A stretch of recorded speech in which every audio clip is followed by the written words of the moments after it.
খুব সকাল করে ঘুম থেকে উঠে চলে যাচ্ছি ভোট কেন্দ্রে ভোট দেওয়ার জন্য এবং সারাদিন কী করেছি সব কিছুই থাকবে আমার আজকের ভিডিওতে।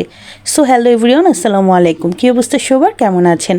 আমি সোনিয়া, আমার ডেইলি ব্লগে আপনাদেরকে আবারও স্বাগতম জানাচ্ছি। সকাল সকাল আব্বু এসে ডাকাডাকি করছে, বলছে তাড়াতাড়ি চলে এসো, তোমার আম্মু ডাকছে ভোট কেন্দ্রে ভোট দেওয়ার জন্য। আম্মু রেডি হয়ে ভোট কেন্দ্রে আগেই চলে গিয়েছে। যখন দেখেছে ভিড় কম তখন আমাকে ফোন করেছে যেন আমি আমার ভাইয়ের বউকে নিয়ে চলে যাই। তো এখানে আব্বু এসে ডাকাডাকি করছিল, সাথে সাথে বোরকা পরে রেডি হয়ে গিয়েছি। তারপর ভাইয়ের বউকে নিয়ে তারপর যাচ্ছি ভোট কেন্দ্রের দিকে। আমাদের এখানে বেশ কয়েকটি কেন্দ্রতেই এখানে ভোট গ্রহণ চলছে, তো সেই দিকেই যাচ্ছি। তো যেতে যেতে রাস্তায় দেখলাম অনেক মানুষের পথচারণা। আজকে রাস্তায় অনেক মানুষ, যেদিকে তাকাচ্ছি সেদিকে মানুষ, সবাই আসলে একটা উৎসবমুখর পরিবেশের মধ্যেই আছে, যেটা দেখে বোঝা যাচ্ছে। তো এখানে কিছু সময় দাঁড়াতেই দেখছি যে সেনাবাহিনীদের গাড়ি যাচ্ছে, মানে ওনারা পাহারা দিচ্ছিল আর কি, যে কোনো কেন্দ্রে যেন কোনো প্রকার ঝামেলা না হয় এজন্য। এখানে 3টি গাড়ি সেনাবাহিনীদের ছিল, এগুলো বের হয়ে যাচ্ছে মেন রোডের দিকে। তারপর আমরাও হাঁটতে হাঁটতে চলে যাচ্ছি সেই ভোট কেন্দ্রের দিকে ভোট দেওয়ার জন্য। একজন নাগরিক হিসেবে আমি চাই একজন ভালো এবং সুষ্ঠু একজন শাসক আসুক আমাদের দেশে, কারণ বর্তমানে আমাদের দেশের যে অবস্থা চলছে এই সময়টাতে একজন দায়িত্বশীল এবং একজন ভালো মানুষ সরকার অনেক বেশি দরকার।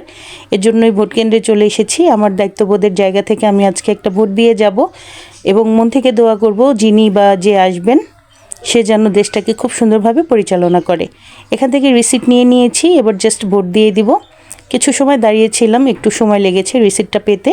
তারপর মা এবং ভাইয়ের বউকে নিয়ে চলে গেলাম ভোট কেন্দ্রে ভোট দেওয়ার জন্য। ভিতরে মোবাইল নিয়ে যাওয়া যাবে না, এর জন্য মোবাইলটাকে সাইলেন্ট করে ব্যাগের ভিতরে নিয়ে নিলাম।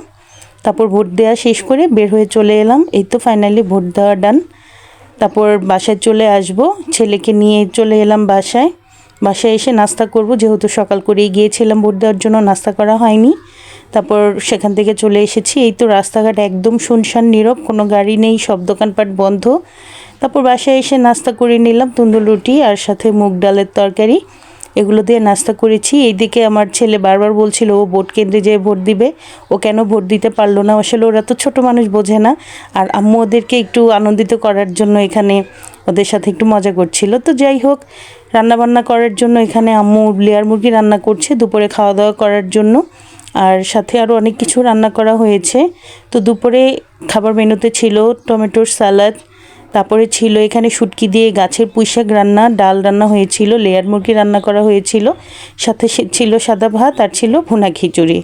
এগুলো দিয়ে দুপুরে খাওয়া দাওয়া করেছি। বিকেলবেলা ছাদে উঠেছি, উঠেই দেখছি গাছে খুব সুন্দর একটা পেয়ারা হয়ে আছে। দেখে আর সামলাতে পারলাম না নিজেকে, পেয়ারাটা তুলে নিলাম। আর একটু বড় হতো, তারপরও দেখে ইচ্ছে করলো যে পেরে নিই, তাই পেয়ারাটা আমি পেরে নিলাম। মাশাআল্লাহ, আম্মুর ছাদ বাগানে টুকটাক যে ফল বা ফসলগুলো হয় সেগুলো আমার খুব ভালো লাগে। আমিও ইনশাল্লাহ আবারও ছাদ বাগান শুরু করব। বেশ অনেক দিন যাবত আমার ছাদে গাছের যত্ন নেওয়া হয় না। তো এই ছিল আমার আজকের ভিডিও। দেখা হবে আপনাদের সাথে নেক্সট ভিডিওতে। আল্লাহ হাফেজ।